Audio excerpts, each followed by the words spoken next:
Hey, everybody. Welcome to the Dallas Daily Show, coming at you from the Neighborhood Loan Studio here in St. Louis, Missouri. Today's topic is you have a choice at mile 2. All right, let's get into the subject. Okay, so the weather has shifted. And in the fall, I was doing really great about getting out early in the mornings around 5 a.m. and doing just my morning walk / jog. And I had really started to develop a nice, consistent routine of that. And it's kind of, personally, I'll just tell you all, it's kind of my prayer time. I don't have a podcast going. I don't have music going. It's dead quiet in the neighborhood, minus the couple of people who leave early in the morning. And occasionally, I was literally out when the rooster would crow. It's so quiet that then in the distance, there's a farm near us, and you can kind of hear it come across the road. But our neighborhood, I was getting really consistent with it, and then winter came. This feels like a Game of Thrones Ned Stark reference. Winter is coming, Bran. For those of you who get that, enjoy.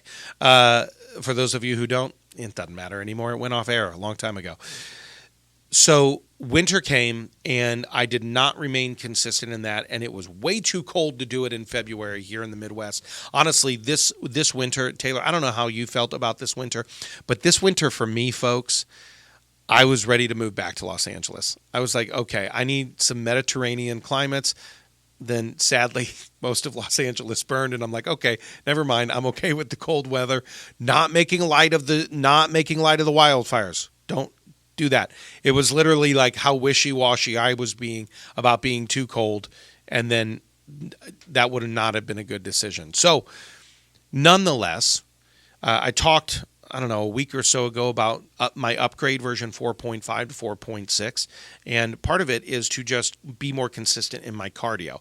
I'm very consistent, at other elements of my physical life now, and but just getting more time and space in the morning and just getting out and walking, getting out, breathing, getting out and just being like, God, what are we doing today? Like having my prayer time while I walk, or meditatively thinking on certain things.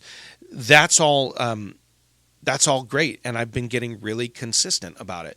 Well, last week we had a really cold morning. Like it had been a couple of 50-degree mornings, 45-degree mornings. Fine. That's great.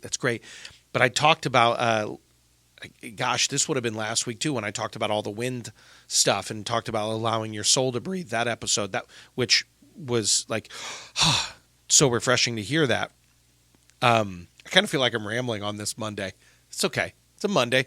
I'm a little all over the place, but here was the point.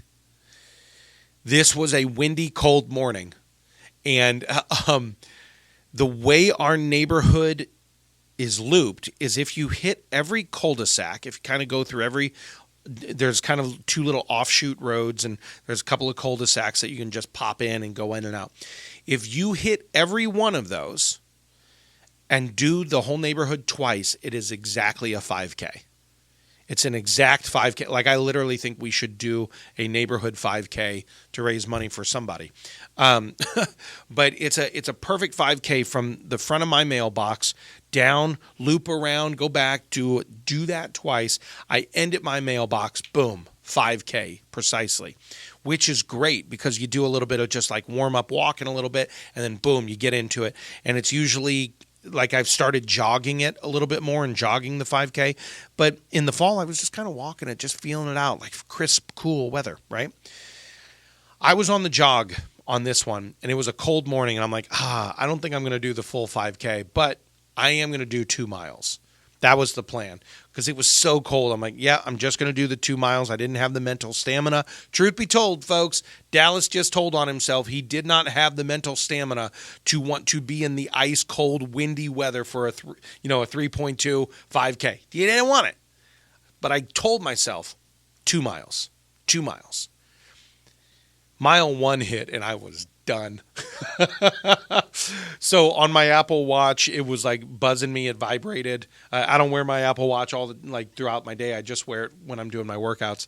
But it started buzzing at the 1 mile mark, and my per minute mile was already behind, and I was cold, and I had that little bit of sniffle in my nose, and I was just like, oh, it's so cold, and I had the hoodie up, and oh my gosh, and I actually hit that point, and there came this thing, which was like I was not warm enough yet to continue.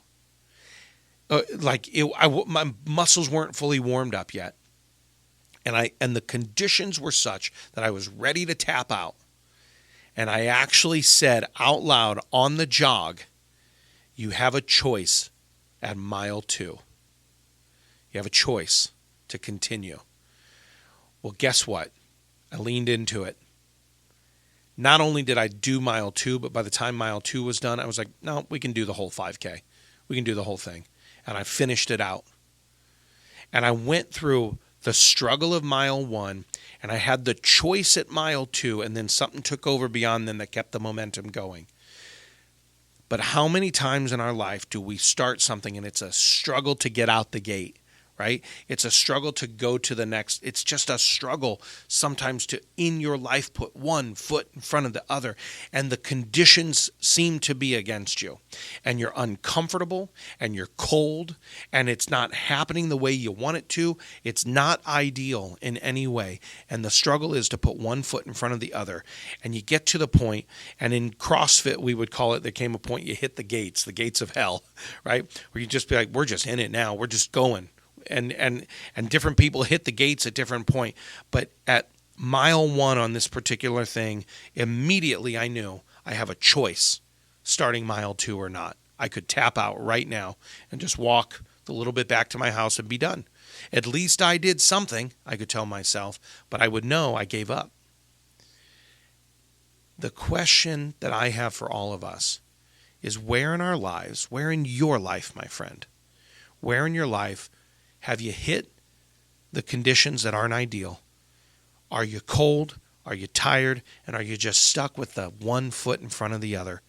And you're thinking to yourself, I don't want to do this. I just don't want to do it.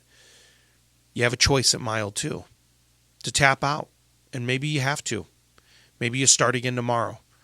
Ain't no shame in that game, right? I'm not going to be David Goggins here being like, you tapped out. You're the worst person alive. You got to keep going. That is the worst David Goggins impression, probably because I'm not using 20 F words in the middle of it.